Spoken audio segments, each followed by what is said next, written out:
जय जिनेंद्र बंधुओं, कल्याण मंदिर स्तोत्र की इस कक्षा में आप सभी का हार्दिक स्वागत है। कल्याण मंदिर स्तोत्र शिविर के अंतर्गत आप सभी लोग कल्याण मंदिर स्तोत्र को पढ़ रहे हैं, जिसके रचयिता आचार्य कुमुदचंद्र स्वामी महाराज हैं। आचार्य कुमुदचंद्र स्वामी महाराज द्वारा विरचित यह कल्याण मंदिर स्तोत्र बहुत ही अच्छा और भक्ति के रसों से भरा हुआ एक उत्कृष्ट स्तोत्र है। और अभी तक हम इसके 14 काव्य पढ़ चुके हैं और 14वें काव्य में हमने पढ़ा था कि जो योगी लोग होते हैं वो आपको अपने हृदय में ढूंढा करते हैं। मतलब हृदय में आपका ध्यान लगाते हैं, आपको ढूंढते हैं। अरे हृदय में ढूंढने की क्या ज़रूरत है? जब ऐसा कोई प्रश्न पूछता है तो वो उत्तर देते हुए आचार्य कुमुदचंद्र स्वामी महाराज कहते हैं कि जो कमल होता है उस कमल के चारों ओर पंखुड़ियाँ बड़ी सुंदर होती हैं, लेकिन उसका जो मुख्य भाग है, जो उत्पत्ति स्थान है, वो तो उस डंठल में छुपा हुआ है, जो उसके बीच में रहता है। उसको कर्णिका कहते हैं। जो डंठल है, जो कर्णिका है, वह उत्पत्ति स्थान है, मूल स्थान वह है। उसी प्रकार से हे जिनेंद्र देव, आप भी कहाँ पर रहते हैं? भक्तों के हृदय में रहते हैं, अर्थात हृदय कमल में रहते हैं। इस प्रकार से वह जो योगी जन है वह आपको अपने हृदय में ढूंढते हैं। मतलब वो बिल्कुल सही काम करते हैं। आपको हृदय में ही ढूंढना चाहिए, अपने हृदय में आपका वास हो, ऐसा यहाँ पर हम लोगों को बता रहे हैं। और उसके बाद में उससे हमें क्या फ़ायदा होगा अगर हम भगवान को अपने हृदय में बिठाएंगे, अर्थात अपने हृदय में भगवान को स्थान देंगे और हृदय से भगवान का स्मरण करेंगे, भगवान को अपने हृदय में खोजेंगे, हृदय से प्रभु का ध्यान करेंगे, तो हमें क्या फ़ायदा होगा, क्या लाभ होगा, उस बात को इस अगले 15वें पद्य में, 15वें काव्य में कहते हैं। आइए हम सभी मिलकर के एक बार इसका उच्चारण करते हैं, उसके बाद इसका अर्थ, भावार्थ, अन्वयार्थ और विशेष बातें जानेंगे। चलिए उच्चारण करते हैं। ध्यानाज्जिनेश भवतो भविनः क्षणेन देहं विहाय परमात्मदशां व्रजन्ति तीव्रानलादुपलभावमपास्य लोके चामीकरत्वमचिरादिव धातुभेदाः। यहाँ पर हमने इसका उच्चारण किया। अब आपको यहाँ पर ध्यान रखना है, पहली पंक्ति में जब आप बोलेंगे तो आपको बोलना है ध्यानाज्जिनेश, ध्यानाज्जिनेश। उसके बाद अगर आप अगली पंक्ति में देखेंगे तो अगली पंक्ति आप सबसे अंतिम पंक्ति में देखेंगे तो सबसे अंतिम पंक्ति में लिखा हुआ है चामीकरत्वमचिरादिव, चामीकरत्वमचिरादिव। इस प्रकार से इसका उच्चारण होगा चामीकरत्वमचिरादिव।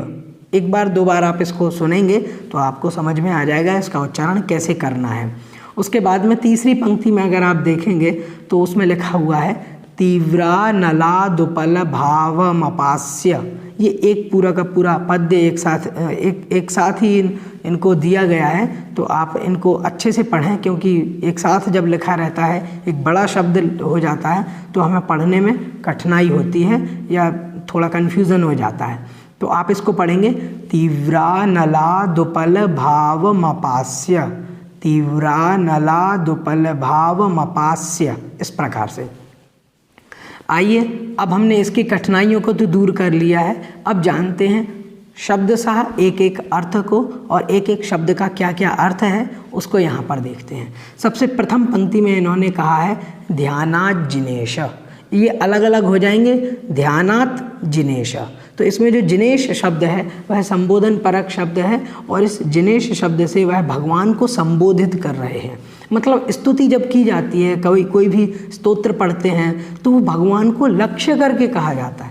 भगवान हम आपकी स्तुति कर रहे हैं। जब हम आलोचना पाठ वगैरह पढ़ते हैं तो उसमें क्या होता है, उसमें अपनी आलोचना की जाती है। हा मैं दुष्ट अपराधी, त्रस्त जीवन राशि विराधी, इस प्रकार से। या 12 भावना पढ़ेंगे तो वो अपने लिए पढ़ी जाती है, प्रतिक्रमण अपने लिए होता है। मतलब हम अपने आप को संबोधित करते हैं। लेकिन स्तुति और स्तोत्र जब पढ़ते हैं तो उसमें भगवान को संबोधित करते हैं। हे भगवान, आप कैसे हैं, आपका स्वरूप कैसा है, आपका ध्यान करने से क्या फ़ायदे हैं, आप तो इस प्रकार के हैं, आप आपका स्वरूप कुछ अलग ही है। इस प्रकार से बार बार भगवान को संबोधित करके भगवान की स्तुति की जाती है, भगवान की पूजा की जाती है। इसलिए स्तोत्र बड़े ही लाभकारी होते हैं और इनका अर्थ भी बहुत ही उत्कृष्ट, बहुत अच्छा और भक्ति से परिपूर्ण होता है।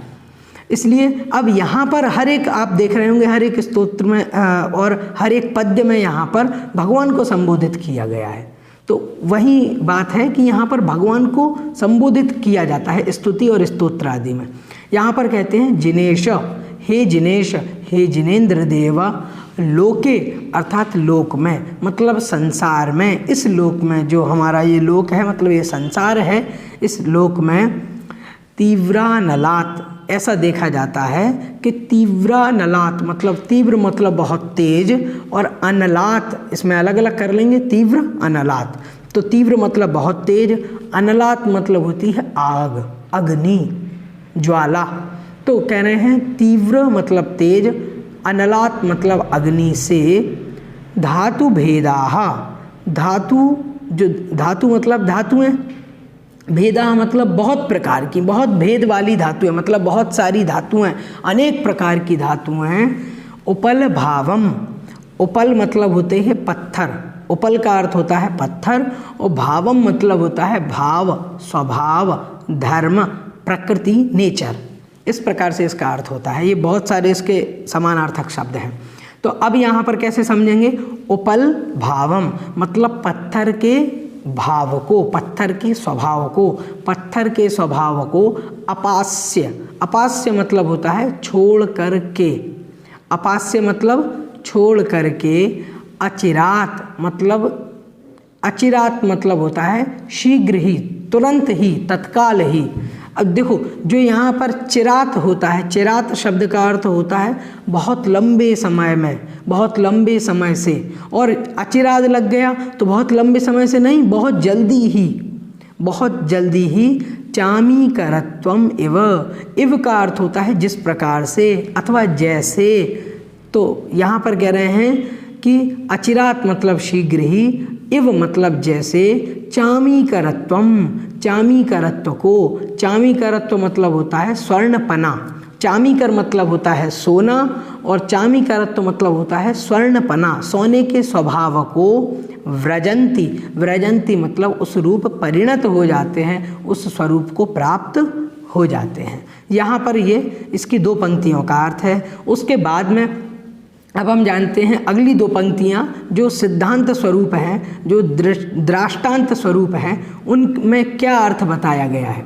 तो उसमें कहते हैं कि भविनः, भविनः मतलब जो संसारी लोग हैं, जो भव में अर्थात संसार में हैं, संसार सागर में हैं, ऐसे लोग, ऐसे संसारी लोग भवतः ध्यानात्, भवतः ध्यानात्, भवतः मतलब आपके, ध्यानात् मतलब ध्यान करने से, आपके ध्यान से, देहम मतलब शरीर को, विहाय मतलब छोड़ करके, क्षणेन क्षण मात्र में ही, परमात्म दशाम, परमात्म दशा को, परमात्म स्वरूप को, केवली अवस्था को, व्रजंती अर्थात प्राप्त हो जाते हैं, परिणत हो जाते हैं। ये यहाँ पर बताया गया है। आइए अब एक बार फिर से इसके अर्थ को देखते हैं और फिर उसका अर्थ और भावार्थ लगाएंगे। एक बार फिर से शब्दशः अर्थ जानते हैं। यहाँ पर बताया है जिनेश, हे जिनेन्द्र देव, हे जिनेश, हे ईश्वर, लोके मतलब संसार में, लोक में, इस संसार में ऐसा देखा जाता है कि तीव्रानलात् मतलब तीव्र अनल से, तीव्र अनल मतलब, तीव्र मतलब बहुत तेज, अनल मतलब अग्नि से, बहुत तेज अग्नि के संयोग से, धातु भेदाः जो बहुत भेद वाली धातुएं हैं, जो अनेक प्रकार की धातुएं हैं, ऐसी धातुएं। उपल भावम, उपल भाव मतलब पत्थर के, भाव मतलब स्वभाव को, अपास्य मतलब छोड़ करके, अचिरात मतलब शीघ्रता से ही, चामीकरत्वम इव व्रजंती, चामीकरत्वम इव जिस प्रकार से, इव मतलब जिस प्रकार से अथवा जैसे, चामीकरत्वम व्रजंती चामीकरत्व को व्रजंती मतलब प्राप्त हो जाती हैं, उस रूप परिवर्तित हो जाती हैं, उसी प्रकार से यहाँ पर कह रहे हैं कि जो भविनः, जो संसारी लोग हैं, भवतः ध्यानात्, आपके ध्यान करने से, देहम विहाय, इस शरीर को अथवा शरीर को, विहाय मतलब छोड़ करके, परमात्म दशाम, परमात्म दशा को, व्रजंती मतलब प्राप्त हो जाते हैं। अब यहाँ पर आप कहेंगे आपने पहले भी व्रजंती लगा लिया और बाद में भी आपने इसके साथ व्रजंती जोड़ दिया, दो बार व्रजंती जोड़ दिया, लेकिन यहाँ पर तो काव्य में तो एक ही बार लिखा हुआ है। तो यहाँ पर ये जानना है कि जो व्रजंती है उसका दोनों में लगेगा अर्थ, मतलब दृष्टांत में भी, दृष्टांत में भी, उदाहरण में भी और सिद्धांत में भी, दोनों जगह इसका संयोग लगेगा और उसी से इसका अर्थ सही रूप से बैठ पाएगा। आइए एक बार इसका सामान्य अर्थ जानते हैं और उसके बाद फिर इसके भावार्थ की ओर बढ़ेंगे। यहाँ पर कहते हैं कि हे जिनेंद्र देव, आपके जो संसारी लोग आपका ध्यान करते हैं और वो लोग शीघ्रता से ही अपने इस शरीर को छोड़ करके केवली अवस्था को प्राप्त कर लेते हैं, अर्थात परमात्मा अवस्था को प्राप्त कर लेते हैं। ये तो ठीक वैसे ही है जैसे तेज अग्नि के संयोग होने पर बहुत प्रकार की धातुएं, जो बहुत प्रकार की धातुएं हैं, वे अपने पत्थर स्वरूप को छोड़ करके और स्वर्णपने को प्राप्त हो जाती हैं। यहाँ पर इस प्रकार से इस पद्य में बताया गया है कि भगवान का ध्यान करने से क्या लाभ होता है। आइए अब इसका भावार्थ जान लेते हैं। हमें यहाँ पर पहले तो ये समझना है कि ये पत्थर का स्वभाव और बहुत प्रकार की धातुओं से क्या मतलब है। मतलब जो सोने की खदानें होती हैं, जहाँ पर सोना पाया जाता है, वहाँ पर क्या किया जाता है कि पहले तो जो सोना अशुद्ध रूप में रहता है, जो सोना अशुद्ध रूप में है, उस सोने को निकालते हैं और जो अशुद्ध है, पत्थर की पर्याय में है, उसमें मिट्टी के कण भी हैं, बहुत सारी धातुएं भी हैं और पत्थर स्वरूप में है, वो अभी शुद्ध सोना नहीं है, चमक नहीं रहा है, वह क्या है, सामान्य सोना है। और उस सामान्य सोने को लेकर के फिर तपाया जाता है। और कितना तपाया जाता है, बहुत तेज अग्नि पर, उसका जो हीटिंग पॉइंट है उससे भी तेज, जब वो पिघल जाए पूरा का पूरा सोना, तब उसको बार बार तपाने पर वह निखर करके आता है और तप जाने पर वह अत्यंत पवित्र हो जाता है। तो जैसा वो चमकता है, कब चमकता है, जब वह बिल्कुल शुद्ध हो जाता है। तो यहाँ पर वही बात उन्होंने कही है कि बहुत प्रकार की धातुएं होती हैं और उन धातुओं को जब तपाते हैं बहुत तेज अग्नि में, तो वो शीघ्रता से ही अपने अपने पत्थर के स्वभाव को छोड़ देती हैं और स्वर्णपने को प्राप्त हो जाती हैं, मतलब चामीकर बन जाती हैं। चामीकर मतलब जो हमेशा चमकता रहता है, जो चमक को उत्पन्न करता है, ऐसा होता है चामीकर, ऐसा स्वर्ण, ऐसा सोना। तो यहाँ पर इसको बता दिया। अब दूसरी बात यहाँ पर भावार्थ में ये भी हमें समझना है कि यहाँ पर जो कहा गया है कि आपके ध्यान करने से, आपके ध्यान करने से मतलब भगवान ध्यान नहीं करते, आपके मतलब आपका ध्यान जो लोग करते हैं, मतलब जो संसारी लोग आपका ध्यान करते हैं, वे संसारी लोग अचिरात मतलब शीघ्रता से ही, चिर मतलब होता है बहुत समय से और अचिर मतलब होता है बहुत कम समय में, तत्काल, शीघ्रता से ही, ऐसे लोग शीघ्रता से ही, क्षण मात्र में ही, क्षणेन मतलब क्षण मात्र में ही परमात्म दशा को प्राप्त हो जाते हैं, परमात्म दशा को, केवली अवस्था को प्राप्त हो जाते हैं, जो सही तरीके से आपका ध्यान लगाते हैं। ऐसा यहाँ पर अर्थ लिया गया है। ये समझना कि जो लोग आपका ध्यान लगाते हैं, जो योगी जन, जो मुनिगण आपका ध्यान लगाते हैं, उनके वह ध्यान लगाने से उनको ये फ़ायदा है कि वे आपके स्वरूप का, परमात्मा स्वरूप का जब ध्यान करते हैं तो वे भी इस शरीर को छोड़ करके और परमात्मा दशा की प्राप्ति कर लेते हैं। इस प्रकार से हमने इसके अर्थ को, हिंदी अर्थ को, भावार्थ को, अन्वयार्थ को जान लिया है। और अगर आपको फिर भी समझने में कठिनाई हो रही है तो दोबारा से फिर इसके अर्थ, भावार्थ और अन्वयार्थ को समझेंगे तो आपको स्पष्ट हो जाएगा। ज़्यादा कठिनाई इसमें नहीं है, आप आराम से समझ सकते हैं। आइए अब अगले पद्य को और पढ़ते हैं कि अगले काव्य में किस प्रकार से भगवान की भक्ति की गई है और क्या बताया गया है। इसी से जुड़ा हुआ अगला काव्य भी हम पढ़ते हैं। आइए सबसे पहले इस 16वें काव्य का उच्चारण करते हैं और इसके उच्चारण की कठिनाइयों को जानते हैं। अन्तः सदैव जिन यस्य विभाव्यसे त्वं भव्यैः कथं तदपि नाशयसे शरीरम् एतत् स्वरूपमथ मध्यविवर्तिनो हि यद्विग्रहं प्रशमयन्ति महानुभावाः। यहाँ पर इस प्रकार से इसका उच्चारण हमने किया है। अब आइए देखते हैं कहाँ कहाँ पर पढ़ने में कठिनाइयाँ हो सकती हैं। जैसे पहली पंक्ति है तो उसमें लिखा हुआ है विभाव्यसेत्वम, विभाव्यसेत्वम। उसके बाद में फिर तीसरी जो पंक्ति है उसमें देखना है, ध्यान रखना है एतत् स्वरूपमथ, एतत् स्वरूपमथ, एतत् स्वरूपमथ, इस प्रकार से इसका उच्चारण करना है। और उसके बाद में जो चतुर्थ पंक्ति है, अंतिम पंक्ति है, उसमें लिखा है यद विग्रहम, यद विग्रहम, यद विग्रहम, यद विग्रहम। इस प्रकार से इसका उच्चारण एक दो बार आप करेंगे तो आप आ जाएगा और आसानी से आप प्रतिदिन इसका पाठ करें तो आपका उच्चारण धीरे धीरे अपने आप ठीक होता चला जाएगा और आपको कम मेहनत भी करनी पड़ेगी और आपको ये स्तोत्र याद भी हो जाएगा। चलिए आइए अब इसका जो सामान्य विच्छेद है, पदों का अलग अलग करना है, तोड़ना है, उसको एक बार और देख लेते हैं। जैसे यहाँ पर बताया गया है कि एतत् स्वरूपमथ, एतत् स्वरूपम अथ मध्य विवर्तिनः ही, मध्य विवर्तिनः ही, और यद विग्रहम प्रशमयन्ति महानुभावाः। तो यद विग्रहम जो है तो यद अलग हो जाएगा, विग्रहम अलग हो जाएगा। इस प्रकार से यहाँ पर ज़्यादा संधि नहीं है, आराम से आप इसके अर्थ को जान सकते हैं और छोटे छोटे शब्द ही हैं तो आराम से आप इसको समझ सकते हैं। आइए एक बार इनका अर्थ देखते हैं, एक एक पद का अर्थ क्या क्या बैठता है इस पद्य में, आइए जानते हैं। इसमें बताया गया है सबसे पहले तो भगवान को संबोधन किया गया है कि जिन अर्थात हे जिनेन्द्र देव भव्यैः यस्य अंतः, भव्यैः मतलब भव्य जनों के द्वारा, जिन हे जिनेन्द्र देव भव्यैः मतलब भव्य जनों के द्वारा, यस्य अंतः त्वं सदैव विभाव्यसे, यस्य मतलब जिनके, अंतः मतलब अंतरंग में, जिनके अंदर, त्वं मतलब तुम, सदैव मतलब हमेशा, विभाव्यसे मतलब रहते हो।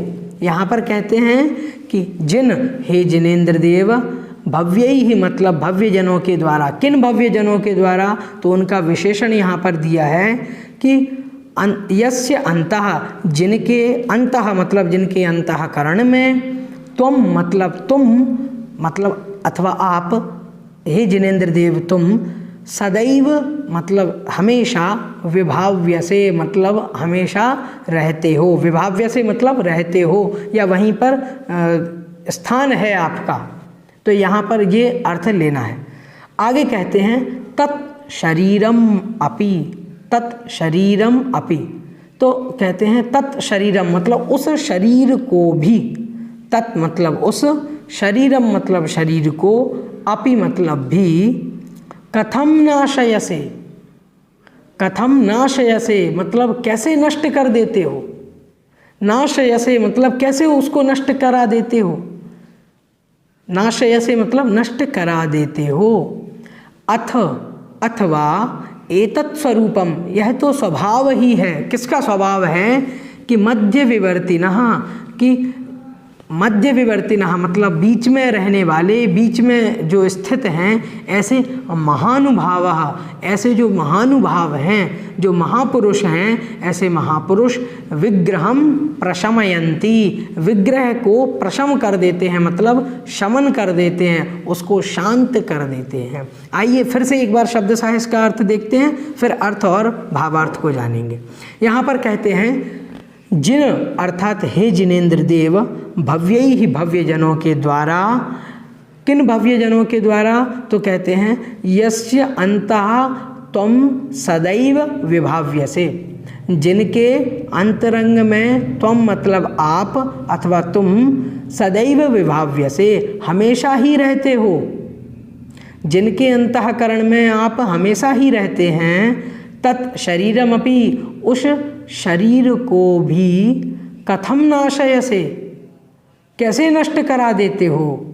ये यहाँ पर प्रश्न किया गया। बाद में इसी का उत्तर एक दृष्टांत के माध्यम से दिया है कि अथवा ये तो सही ही है कि एतत् स्वरूपम, यह तो स्वभाव ही है। एतत् मतलब यह, स्वरूपम मतलब स्वभाव, अथवा यह तो स्वभाव ही है कि यत मतलब कि मध्य विवर्तिनः, मध्य में रहने वाले, मध्य मतलब बीच में, विवर्तिनः मतलब रहने वाले, जो वर्तमान हैं, रह रहे हैं, स्थित हैं, बीच में रहने वाले महानुभावाः, जो महापुरुष होते हैं, जो महानुभाव होते हैं, ऐसे महापुरुष, उत्कृष्ट पुरुष जो हैं, ऐसे उत्कृष्ट पुरुष विग्रहम प्रशमयन्ति, अर्थात विग्रह को प्रशमयन्ति अर्थात शांत कर देते हैं, उसका शमन कर देते हैं, उसका प्रशमन कर देते हैं। इस प्रकार का यहाँ पर अर्थ बताया गया है। आइए इसका सामान्य अर्थ एक बार देखते हैं, फिर हम भावार्थ की ओर चलेंगे। यहाँ पर बताया गया है कि हे जिनेंद्र देव, भव्य जनों के द्वारा आप हमेशा ध्याये जाते हैं।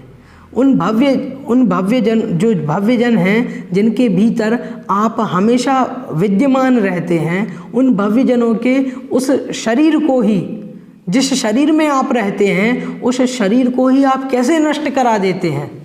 ये तो बड़ा प्रश्न है कि कोई व्यक्ति ऐसा होता है क्या जिस घर में रहता हो उसी का नाश कर देवे? नहीं होता है ना। तो उसी प्रकार से हे जिनेंद्र देव, भव्य जन, जो भव्य जन हैं और जिनके भीतर आप हमेशा रहते हैं, उन्हीं के उस शरीर का ही आप नाश कैसे करा देते हैं? ये तो बहुत बड़ा प्रश्न है। तब इसका उत्तर देते हुए वो कहते हैं कि ये तो स्वभाव ही होता है। जो मध्य में रहने वाले महापुरुष हैं, वो दोनों तरफ के, जो इस तरफ और उस तरफ के विग्रह को शांत कर देते हैं, प्रशमित कर देते हैं। इस प्रकार का यहाँ पर अर्थ लेना है। यहाँ पर जो विग्रह शब्द आया है, विग्रह से हमें क्या समझना चाहिए? विग्रह से अनेकों अर्थ निकलते हैं। विग्रह का अर्थ होता है युद्ध, विग्रह का अर्थ होता है द्वेष, विग्रह का अर्थ होता है शरीर, और चौथा अर्थ एक हमारे जैन धर्म में भी बताया गया है, विग्रह गति से संबंधित। तो यहाँ पर 4 प्रकार के अर्थ हैं।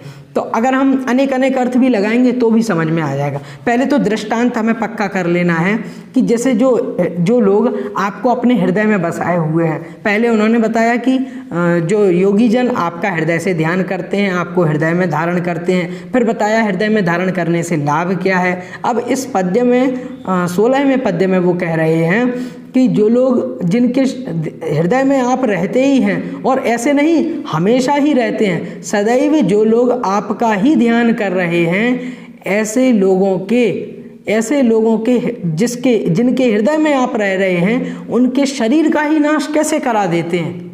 ये तो बड़ा प्रश्न है। कोई ऐसा नहीं होता है कि कोई अपने उपकारी का ही नाश कर देवे। जैसे कोई सेवक है और वह राजा के आश्रय से रह रहा है, तो ऐसा तो लोक में कभी देखा ही नहीं जाता कि वो सेवक ही और अपने राजा को मार देवे, अथवा राजा का ही अपघात कर देवे, राजा की ही मृत्यु कर देवे। ऐसा नहीं देखा जाता, क्योंकि वो उसका उपकारी है।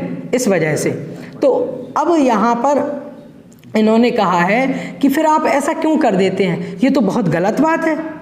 तो फिर उसको कहा कि नहीं, ये तो एक प्रकार से सही बात ही है कि जो बीच में रहने वाले महानुभाव हैं, वह जो दोनों तरफ का जो विग्रह है, उस विग्रह को नष्ट कर देते हैं। अब विग्रह का यदि हम अर्थ लगाएंगे युद्ध, जो आत्मा और कर्मों का युद्ध चल रहा है, उस आत्मा और कर्मों के युद्ध के बीच में आकर के उस युद्ध को ही नाश कर देते हैं। अगर हम इसका अर्थ ये लगावें कि द्वेष, तो बीच में जो दोनों तरफ द्वेष होता है, उस द्वेष को ही ये नष्ट कर देते हैं। जैसे आपने देखा होगा, जब 2 पक्षों में लड़ाई झगड़ा होता है, तो कोई सर्वमान्य व्यक्ति, जिसकी बात सभी लोग मानते हैं, जो समझदार व्यक्ति है, वो व्यक्ति अगर बीच में आकर के दोनों को रोक दे, अरे भाई तुम भी रुक जाओ, तुम भी रुक जाओ, तो दोनों लोग लड़ते नहीं हैं, वो रुक जाते हैं, उसकी बात मान लेते हैं।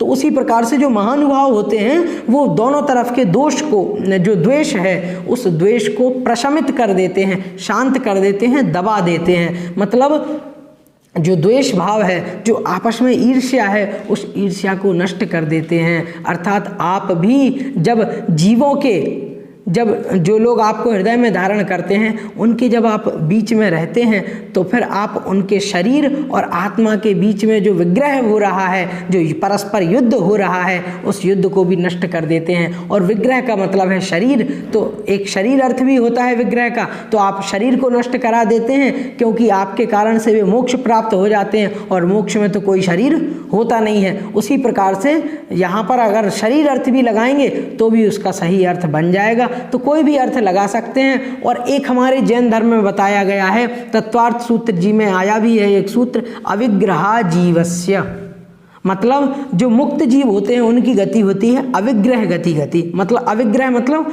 बिना मोड़े वाली गति होती है, मतलब वो सीधे मोक्ष चले जाते हैं। तो उसी बात को लेकर के यहाँ पर भी अर्थ बन सकता है कि जो महानुभाव होते हैं वे क्या करते हैं, वे महानुभाव जो विग्रह को नाश कर देते हैं, मतलब विग्रह गति को नाश कर देते हैं, मतलब वक्रता को नाश करके सीधे अविग्रह रूप अवस्था को धारण करा देते हैं। जो उनके आसपास वाले जो लोग हैं, जो दोनों तरफ के लोग हैं, मतलब उनको सिद्धालय में पहुंचा देते हैं। एक ये 3-4 अर्थ भी इससे निकल जाते हैं। अब आप सोचिए, एक ही अर्थ का एक ही शब्द का ऐसा प्रयोग किया जिससे 3-3, 4-4 अर्थ बिल्कुल सटीक और स्पष्ट बैठ जाते हैं। ये आचार्य कुमुद चंद्र स्वामी महाराज का ही कमाल है जो उन्होंने इस स्तोत्र में किया हुआ है। और इसमें जो है अर्थांतरन्यास अलंकार है, और अर्थांतरन्यास अलंकार की वजह से इसमें और शोभा बढ़ गई है इस पद्य की, इस काव्य की। तो आप समझिए कितने अच्छे तरीके से इसमें